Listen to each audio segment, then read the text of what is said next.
Linis lang po. Mabilis mo kasi kumain. Ano? Mabilis ka kasi kumain. Baka... Nilimutan ko na ang nguyain. Sira ulo.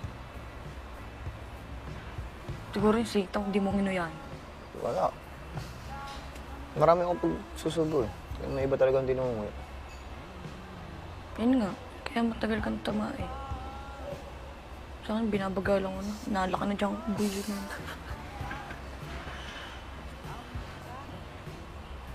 Agay ko.